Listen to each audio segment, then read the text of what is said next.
Welcome to Timeless TV. My name is Thulane Madalane.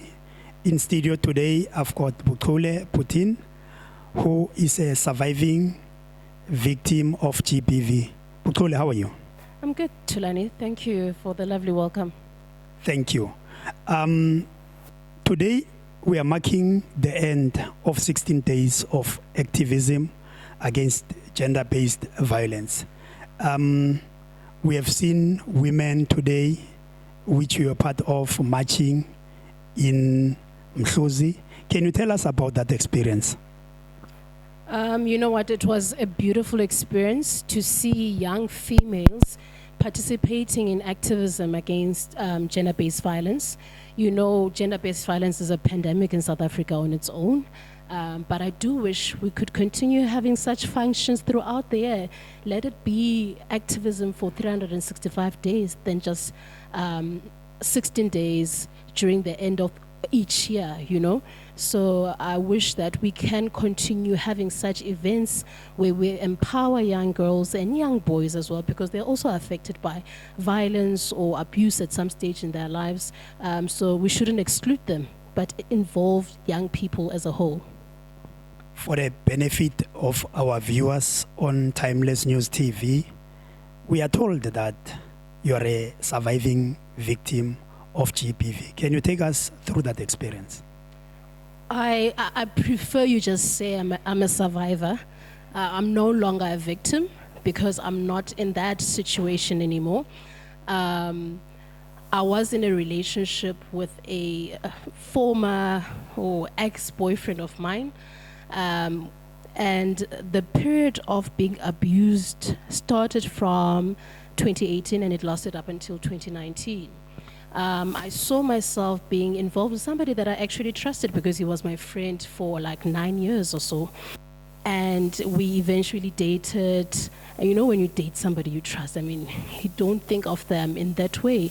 And unfortunately for Mna, the guy switched up on me. He became more aggressive, dictating what I should do or not do, controlling, very jealous. And it started being physical now, where a person will start snooping on my phone. I mean, if you would even compliment me on Facebook to say, yo, dude, you look beautiful. Who's this guy? Who's this Thulane? He would say, you know. And would immediately start up and spark like that, and I would find myself in a situation whereby, okay, my goodness, I'm being beaten up because some random Facebook friend said you are beautiful, and I said thank you. So it was that type of jealousy, and I was stuck because this person was very manipulative. And you must remember, Thulane, I'm originally from the Eastern Cape, and this is a foreign what's this province for me. So 2018 was my first year in Mpumalanga in Middelburg, and it was a mixture of culture shock, environment shock, and if I would say I was there because I was in love, no, it's a lie. Or love is blind, it's a lie. I was blind, you know. I think I stayed, or I usually say I stayed, and I know I stayed because I was still searching for that person that I knew the 9 years. I was still searching for that friend of mine that I trusted in this monster. I still had the hope that this person would change instead of walking away. And I did not take note or listen to those red flags at an earlier stage. So that's why it took such a long time. 2 years is a long time. That's why it took such a long time for me to get out of that situation, but eventually I did. Okay. Take us through the kind of conversations that will have or that will eventually ensue this violence or this inner man who's always angry, bitter, jealousy, manipulative, and all those things. What kind of conversation that will spark maybe this kind of encounters, if you had? Referring to my previous relationship? Yes, like basically what I'm saying is, obviously in a relationship, we have conversations, we'll disagree, and somehow will agree on certain things. And speaking from a point of view of being a man, sometimes as men, we like to command our area, but we have to be cognizant of the fact that a relationship is an engagement. I can say something that you don't like. When you raise it, that sharply raising it to say, I don't like 1, 2, 3, then that's when someone will say you became mean. I want to understand the abuse part, like what kind of conversations that you'll have and that will lead to you guys having maybe those kind of conversations that resulted to you being abused, whether, verbally, physically, or emotionally. You know, to answer that in a simple manner, in my experience, it was not even a matter of the present life that we're living. He was stuck in the past because it was a situation of to say, you know what, Buchule, I've loved you for so long. You've never taken note of that. So, and I would use like, but dude, you've never pursued me till now. I've only responded to what you have given me now. But I loved you for so long. You never saw me. You saw everybody else but me. So it was insecurities in him. A fight would spark like that. You never saw me. You never loved me. You've dated such and such a person in varsity and this person, but you never saw me as a man. So why am I approving somebody's manhood here? Do you get what I mean? So for me, when I eventually tried to analyze and look at this whole situation, I'm like, no, man, Buchule, this person has got their own internal issues they're fighting with, and they're fighting those issues via you as a woman, as a person, as a girlfriend, you know? So I think he imposed or layered his insecurities on our relationship, on me, or maybe he was just bitter because he never took it upon himself to say, listen, I want you. And for me, I'm a traditional woman. I want to be pursued. I want to be chased, you know? I don't want to be hunting for a man. I want a man to look for me and say, dude, I'm interested in you. It's my onus to say I want you or don't want you. So those were the type of conversations that would spark a fight between the two of us. And then it was just layers and layers and layers upon layers to say, that day you said this and that. To a point that, Thulane, I started seeing myself adapting to his love language. Because I feel like that was his love language. His language was being aggressive. His language was being aggressive, then the next day he buys you a pair of shoes, say, I'm sorry. You get what I mean? To soften you up. His love language was giving you a clap in the morning, later on takes you out to cappuccinos type of vibe, to say, I'm sorry. And then I was like, Buchule, you're starting to adapt to this person's love language. If he's not responding to you in a certain argument, now, so you wanna, you know, I'm like, no. That's when I got the wake-up call to say, no, this is not you. This is not you, and it can never be. So don't go there. It's either you stay with this person because you want to be this ugly person, or you leave. And I left. At what stage of your relationship with a guy in question did you realize that here I was being abused? I think I've always known, but I was in denial. Or I had this big idea that it's gonna change. I think I'm a natural in nature, and Tina women, we always wanna fix things. Sometimes it's not my job as a person to fix or Thulane. And I think I was just being a typical woman who wants to fix it, who wants it to be better, and I stayed. So I think I've always known. I'd be lying to say that I did not know, because that first clap, you know this is wrong, but you stay. And then tell us, how long did the relationship last for? Like, how long have you been involved with this guy until you realize that this is enough? Okay, we started dating towards the end of 2017. And then, he was in Mpumalanga already. And then obviously it was long distance. Then I was still in Joburg. And it was still hunky-dory and nice at the time, till I moved here. And then the physical aspect of the relationship came in. So he showed his true colors, I'd say, starting from July 2018 up until August 2019 when the relationship ended. And this kind of relationship, professionally, how did it affect you? And personally, because I know that you have a kid at home, you have parents, you have siblings. How did that affect you as a person? For one, I was gaining weight because I was emotionally eating. And I had a lot of anxiety because I was not sleeping enough. So What do you mean emotionally eating? Emotionally eating, because you're stressed. Some people don't eat when they're stressed. When I eat, I want to have my pap and stew because I'm stressed, and then I have my comfort food dessert, whether it is a Tinkies or a Swiss roll or custard, just to soothe me and make me feel good. It's like when you have PMS as a woman, you want comfort food. They even sell little comfort packs, period packs these days, you know. So when I'm stressed, I want to eat. I want to have chips just to keep my mind busy so that I don't think of the issue or the problem. So I ate a lot, and unfortunately, I gained a lot of weight.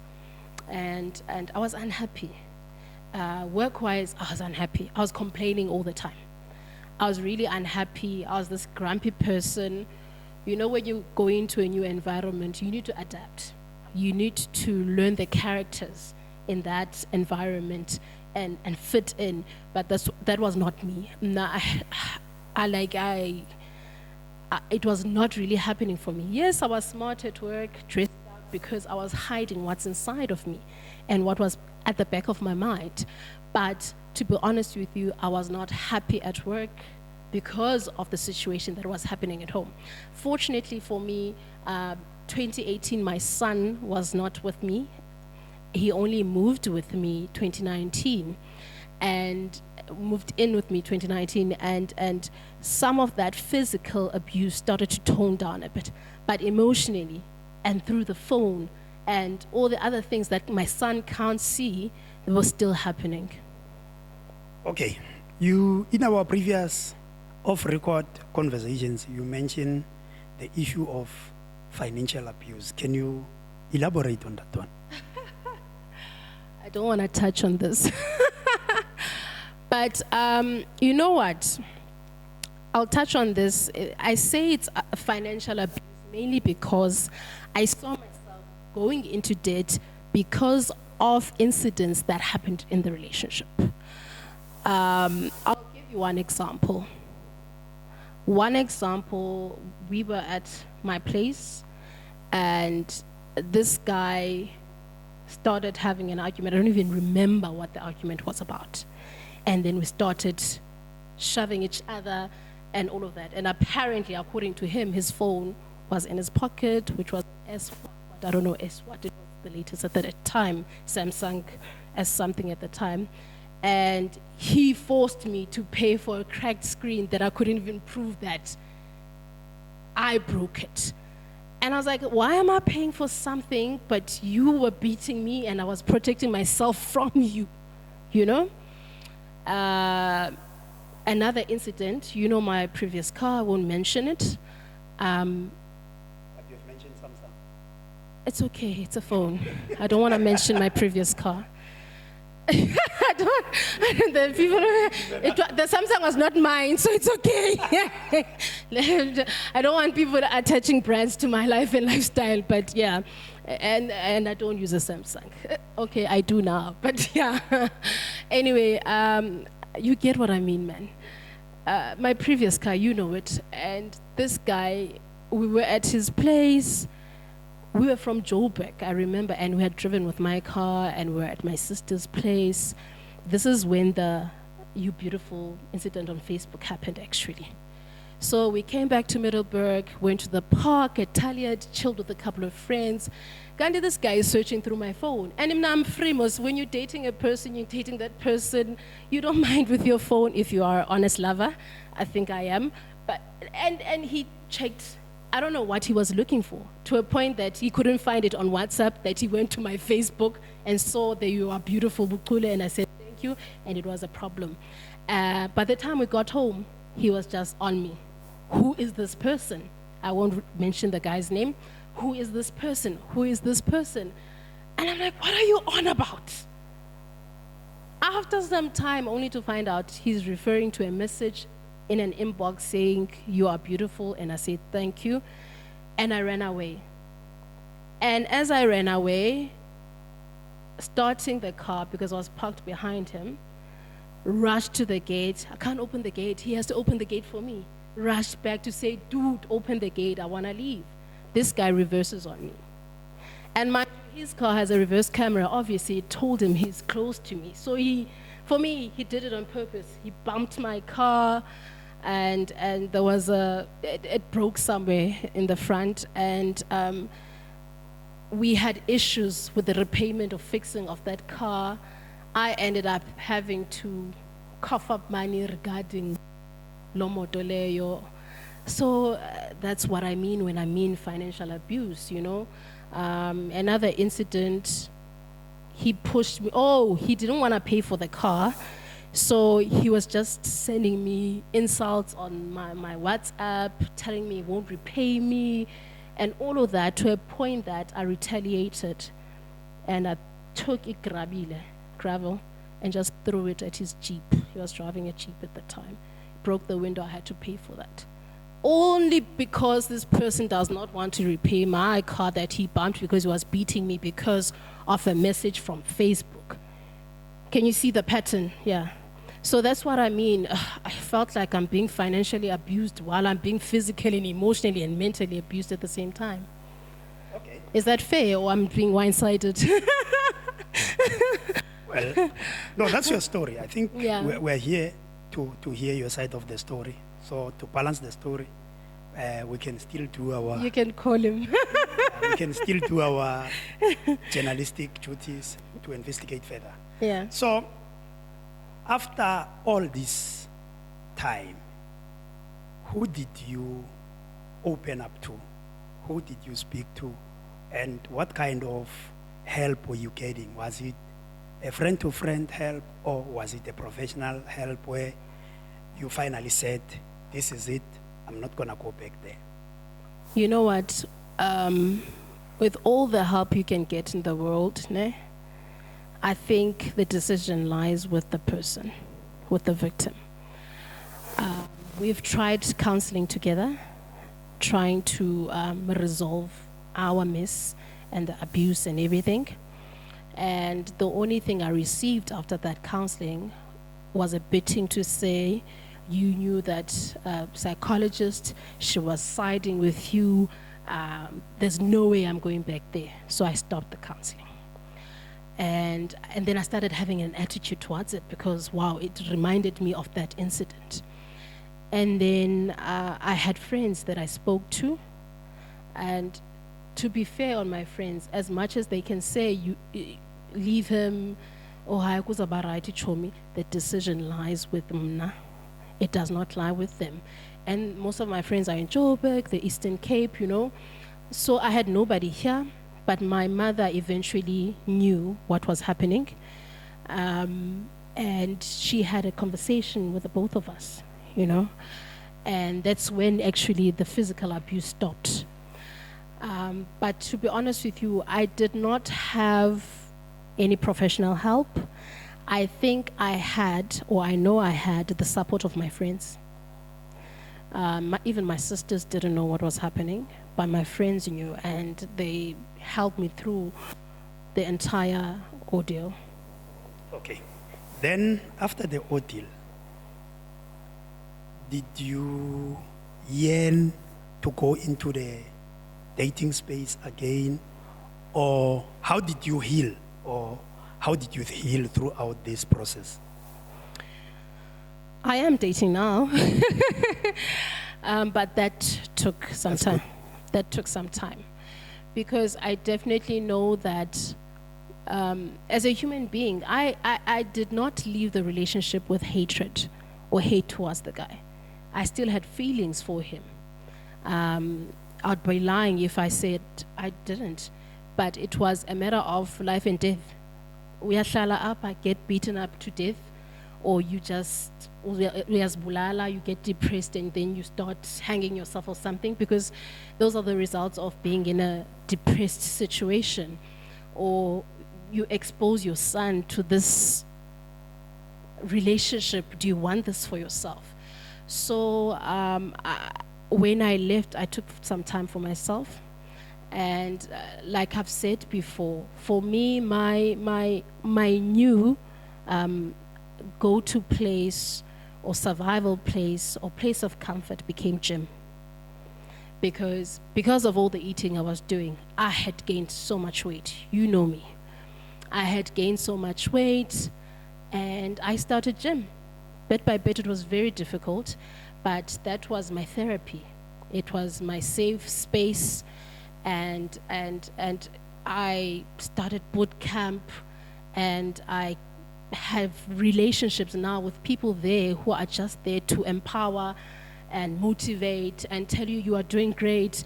And that made me feel good as a person. My anxiety and stress levels started going down. I started becoming a better mother. I started becoming a better employee.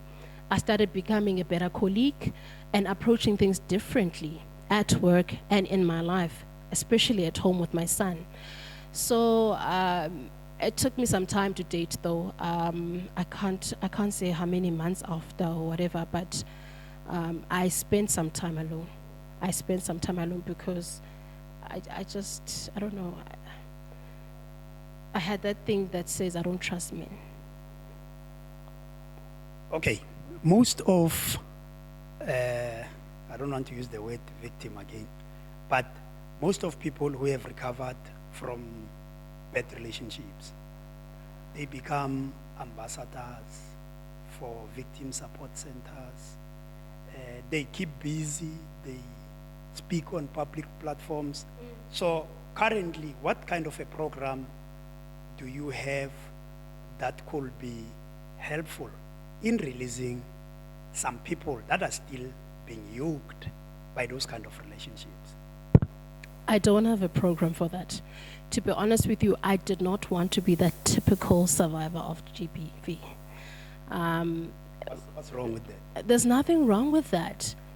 I'm talking about previously. I didn't want to be that because I think maybe the stigma was still with me to say I'm still ashamed of this. I was still ashamed. The only reason or the only thing that exposed me to speak about gender-based violence on a public platform was this year. And how many years later is that? And the only reason... How did it happen? Yeah. You know, this year I was selected to be part of the 20 young leaders of a political party. And it's a leadership program that deals with young people holistically. So through that program, you have a coach, you have a mentor, and through my coaching sessions, I was able to belt out all the hidden emotions in me. Coaching is not therapy, but it definitely works like therapy, unintentionally. So with me, my main focus was to fix me in the working environment, because still my environment was really stressing me out, you know? And I had to deal with me because maybe I'm the problem before I start pointing fingers. And I had to learn to approach situations with grace. I had to learn to articulate myself in the right manner. I had to learn to understand people's personalities and respond to those personalities accordingly to i-character ka Thulane, you know? And I think that helped me because in that program, I had to have a community project. And my project was as creating platforms where we have workshops. And I chose different topics that issues that we're currently facing in our communities in South Africa. Alcohol and drug abuse, safety in the home, gender-based violence, and HIV and AIDS. So when I had sharing my experience in that event and some of the stakeholders got interested. That's why I was invited today to that march.